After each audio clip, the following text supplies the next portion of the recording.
Ladies and gentlemen, the 46th President of the United States, please welcome President Joseph Biden.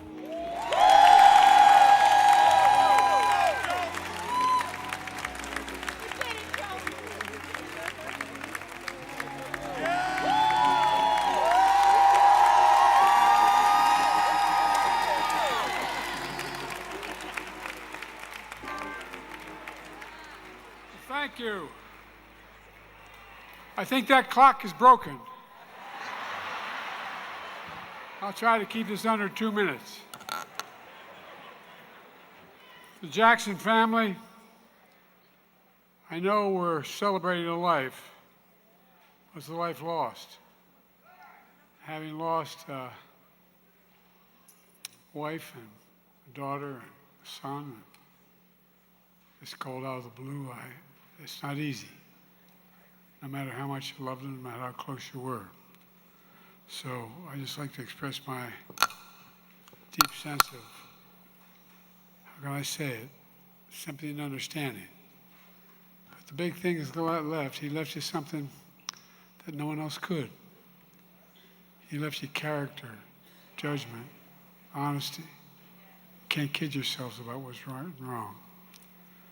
President Obama, President and Mrs. Clinton, Vice President Harris.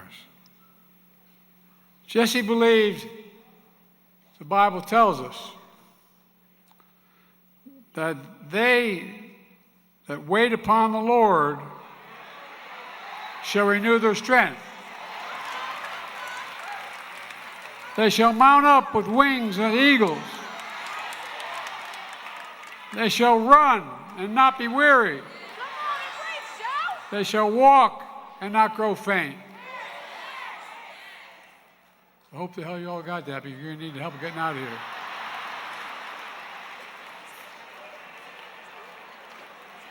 You know,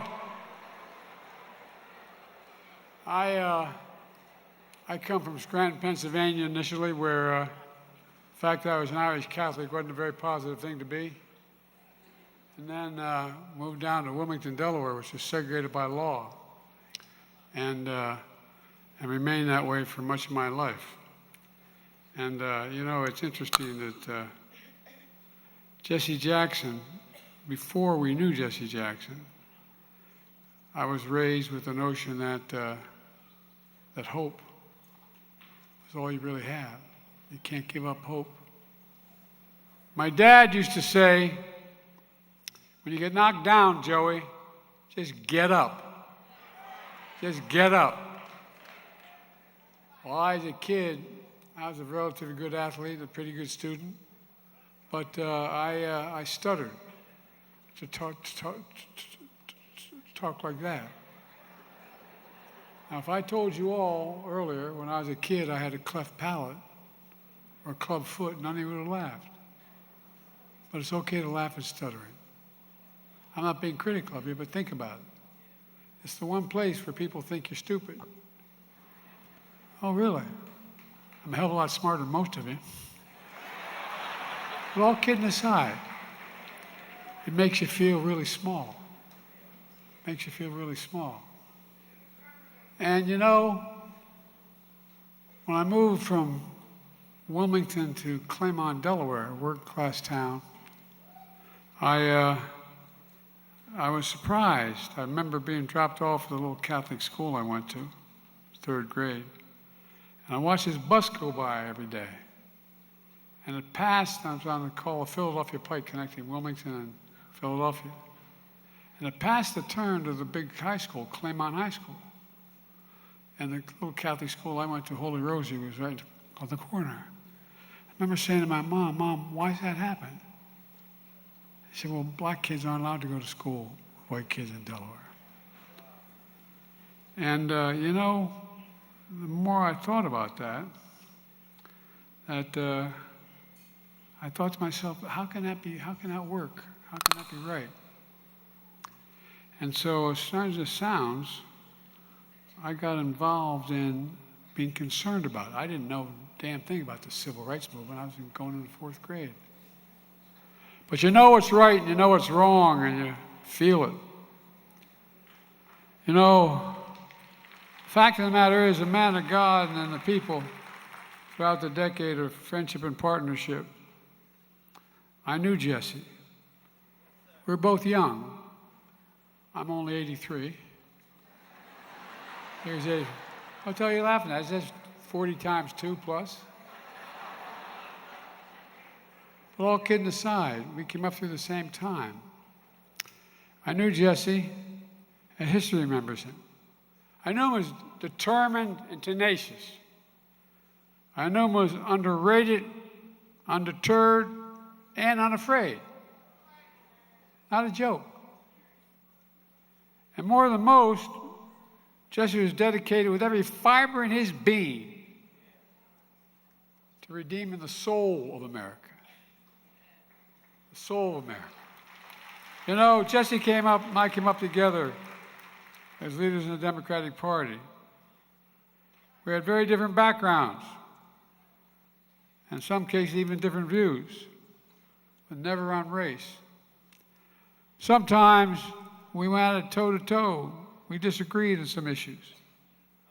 But that's what I actually admired most about Jesse, his passion. He was passionate. His passion, the courage of his convictions. And you know, his courage inspired a hell of a lot of us, even though we were the same age.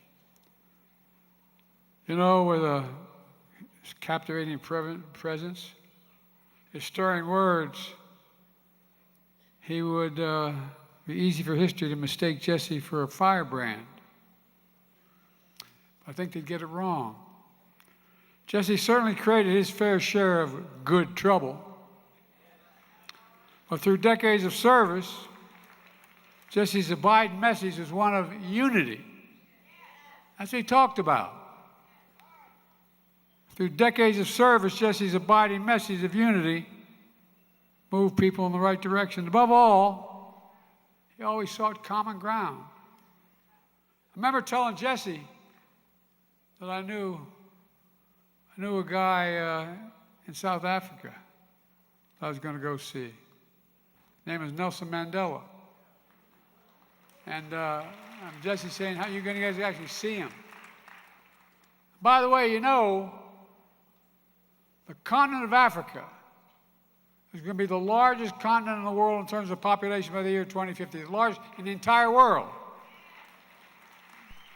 Watch, man. Watch. And the fact of the matter was that I remember there were a group of senators going down to, I got elected when I was 29. I wasn't old enough to be sworn in.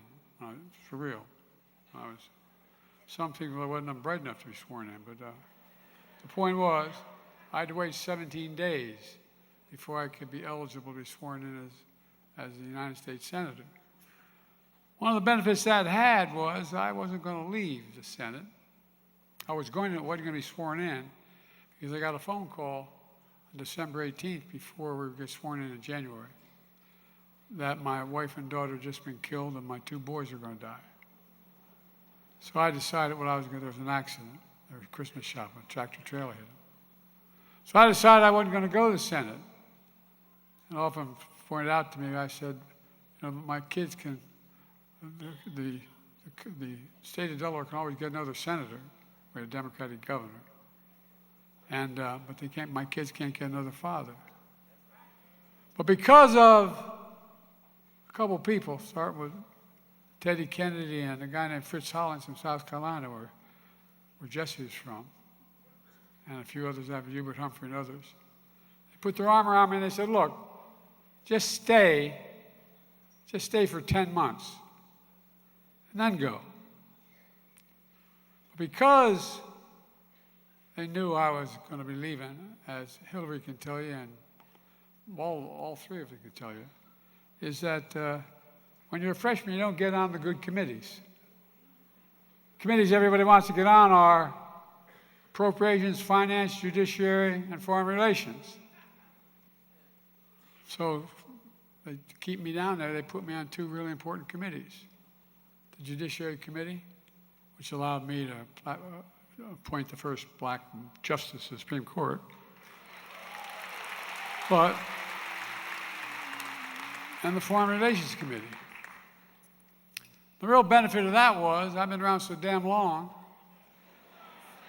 I literally, and I'm not being critical of my colleagues, I know more heads of state personally than any other president in the history of the United States of America. Which means I know a lot about other countries. I spend a lot of time. But here's the point. You know, the fact is that as I learned, and by the way, I've forgotten more about what Putin does and these guys and Xi than most people know. I've met with Putin anyway. And remember, Barack was a great, great man to be vice president for. I really mean it, Barack. Thank you.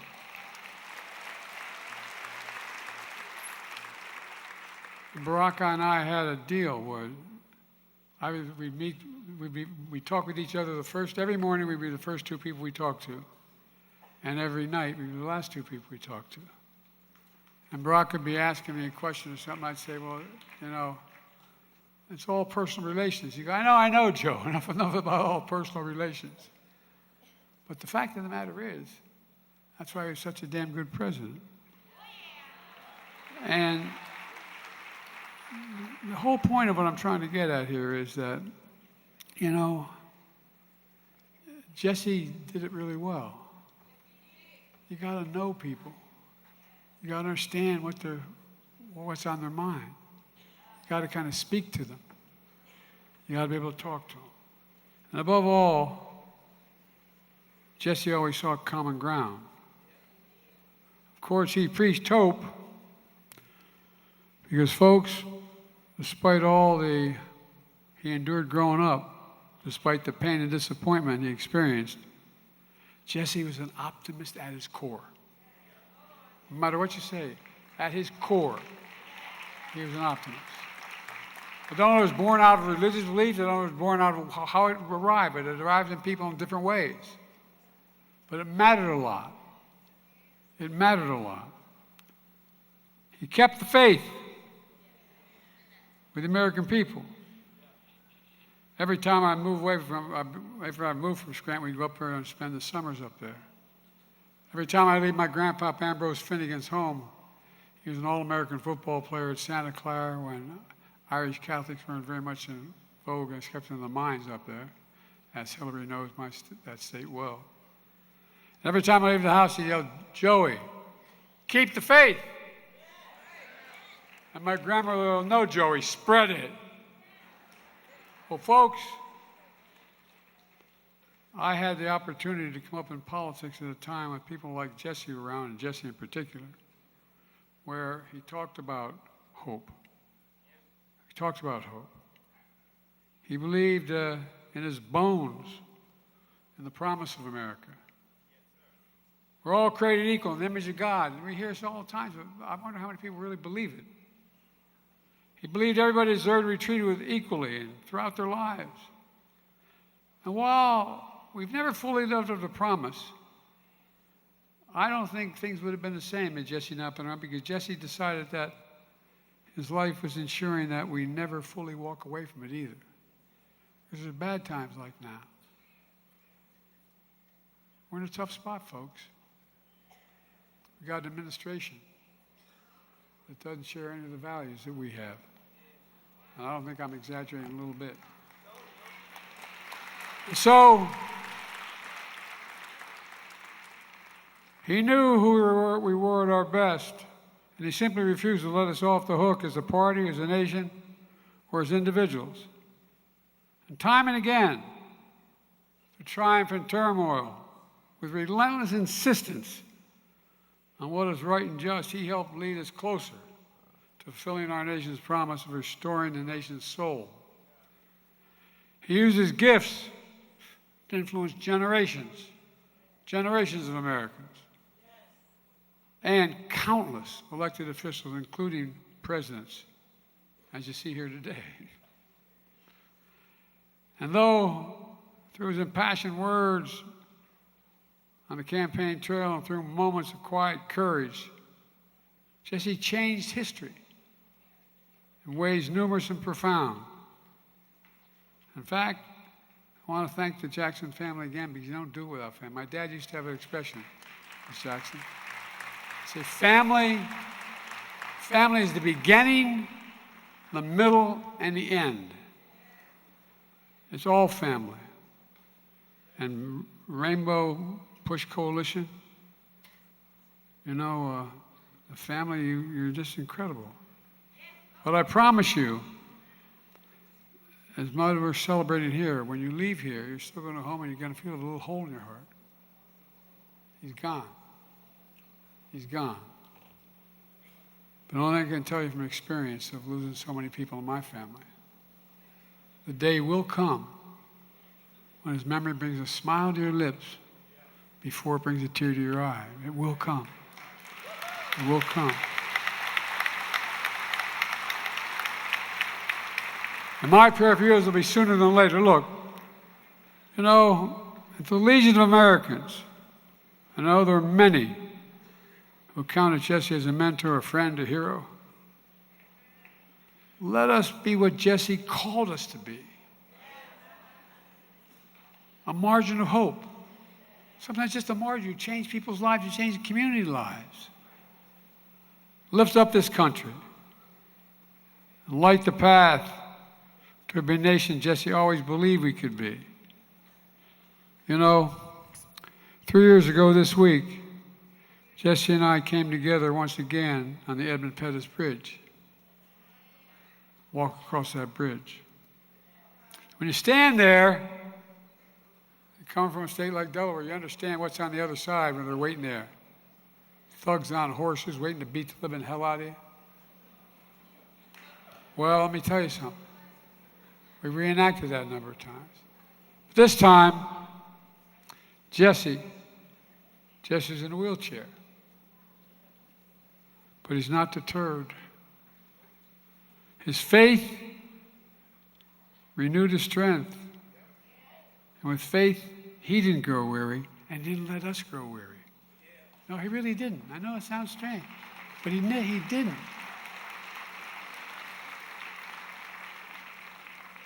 I reflected on Jesse's strength and his spirit.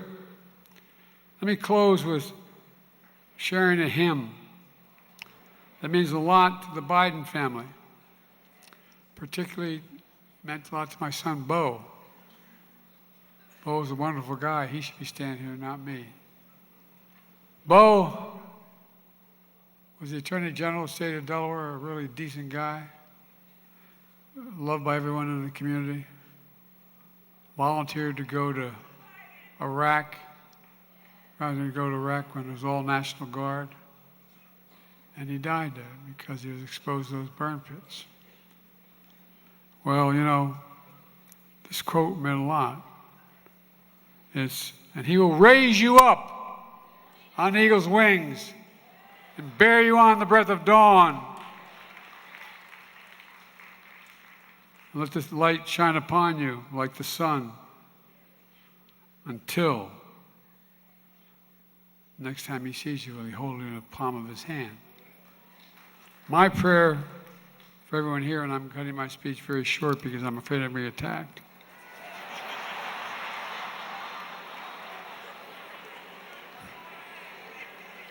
So folks, I guess I could say it all in one paragraph. Don't give up. I started off every morning as a young man when I got back to Delaware.